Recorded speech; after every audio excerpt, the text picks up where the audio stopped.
voilà, il a laissé une très très belle phrase. S'il est une chose qu'un peuple ne doit pas laisser déformer, ternir ou voler, c'est son histoire.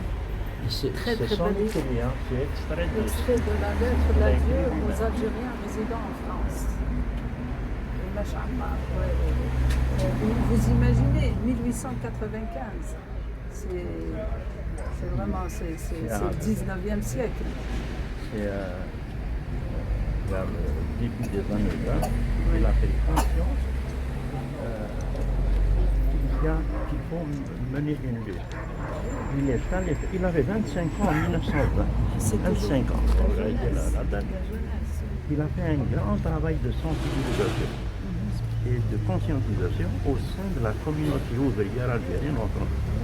Il a réussi à les convaincre que le colonialisme, ce n'était pas une fatalité, et qu'on peut combattre, on peut vaincre, etc.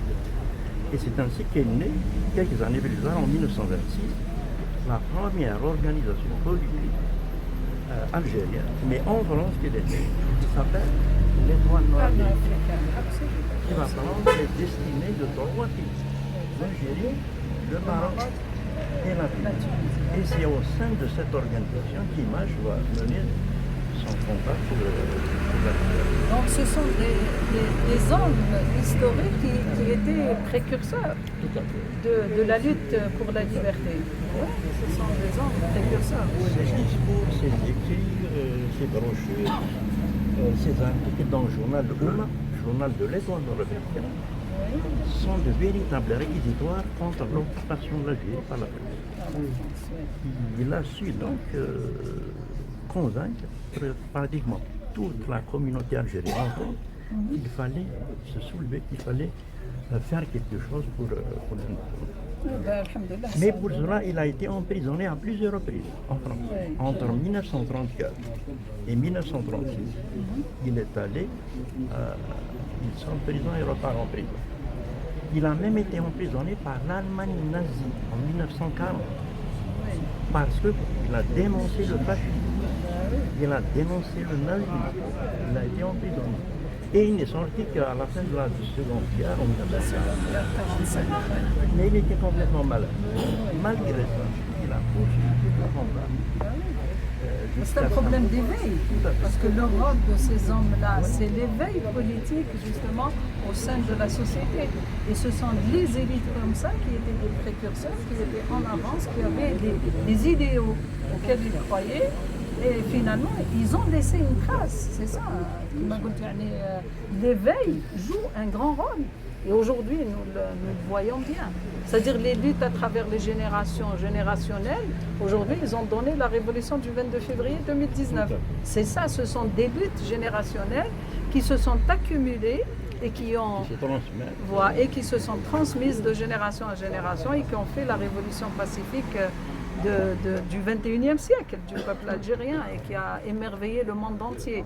Donc nous avons un peuple qui a su quand même transcender toutes les vicissitudes du système et qui a pu renaître de ses cendres et qui a pu... Un homme comme lui, aujourd'hui, le peuple lui rend hommage. Absolument. Mais l'Algérie officielle l'a occulté depuis longtemps. Mais vous savez, c'est question de temps. C'est question de temps. C'est question de temps. Ces gens-là ont été en avance de leur temps. Et je pense que c'est question de temps. Aujourd'hui, les Algériens s'approprient leur histoire, s'approprient leurs leaders, s'approprient justement leurs hommes, leurs grands hommes qui ont fait l'histoire de ce pays. Et il viendra un jour où l'histoire, quand le monopole sera levé sur l'histoire de l'Algérie, quand les historiens seront libres d'écrire l'histoire de l'Algérie sans l'intervention du politiquement correct, à ce moment-là, je pense qu'il aura toute sa place, Ammar Imech, donc comme tous les hommes qui ont fait l'honneur et la fierté de ce pays. On est sur la voie. On est sur la bonne voie, mais bien sûr. Moi, je suis optimiste, parce que je crois en la ressource algérienne, je crois en le génie algérien. Et je crois aussi en ce ressort qui peut intervenir à chaque moment quand on croit que c'est la fin. Et c'est pourquoi il faut que je dise un mot à tous les Algériens et les Algériennes là où ils se trouvent, que la révolution du 22 février est toujours là, parce que c'est un état d'esprit. Les Algériens n'acceptent plus la soumission, les Algériens n'acceptent plus l'arbitraire, les Algériens n'acceptent plus la dictature, les Algériens veulent être des hommes et des femmes libres dans leur pays, ils veulent construire leur pays, mais ils veulent aussi construire un État fort qui est basé sur les institutions et non pas sur les clans. En tout cas, une chose est déjà oubliée, c'est que rien ne sera plus comme avant. Ah, ça c'est certain, ça c'est certain. Il n'y a plus de marche arrière, comme les gens le disent, les jeunes dans les marches, marche arrière, mais nous ça c'est sûr et certain. Bon, les jours ne peuvent être que meilleurs, Inch'Allah, avec l'effort de tous. Aujourd'hui, il ne faut pas se tromper d'ennemi.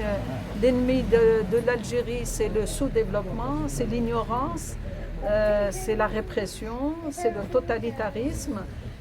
Il faut construire un État qui soit basé sur le savoir, l'économie du savoir, mais aussi les libertés, parce qu'on ne peut pas avoir une société savante s'il n'y a pas de liberté. C'est la base de tout. C'est la base de tout. C'est la base On ne peut pas parler d'économie, de développement ici. Il n'y a pas l'assise de liberté sur laquelle tout repose. Ah, tout à fait.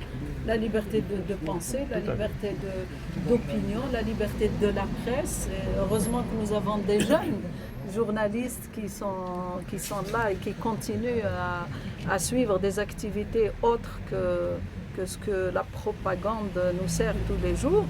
Et la liberté de la presse est importante pour transmettre justement ce qui se passe dans la société, dans la réalité. Parce que ce qui se passe dans la propagande, ce n'est pas l'Algérie réelle. L'Algérie réelle, c'est vous, c'est nous qui sommes là, qui nous rencontrons, nous discutons de notre pays, de son devenir, du devenir des générations. C'est ça l'Algérie réelle. Mais l'Algérie qu'on nous sert dans les médias propagandistes, c'est certainement pas notre Algérie à nous. Donc oui, il faut dire que sans liberté, on ne peut pas avoir de démocratie, on ne peut pas avoir d'économie, on ne peut pas avoir de culture, on ne peut pas avoir d'aménagement du territoire. En venant d'Alger vers ici, les paysages sont merveilleux. C'est une région qui peut être un hub touristique magnifique. Et toute la Kabylie est comme ça. C'est vraiment, voilà, un réservoir économique extraordinaire qu'on peut exploiter s'il y avait de la liberté, s'il y avait un État qui encourageait les initiatives, qui encourageait le génie populaire là où il se trouve. Ben, on n'aura plus besoin de pétrole ni de gaz, parce que nous avons du génie. Que cette liberté soit bien défendue et que les jeunes puissent commencer à aimer leur pays. Qu'ils voient une ville et qu'ils voient une culture se développer.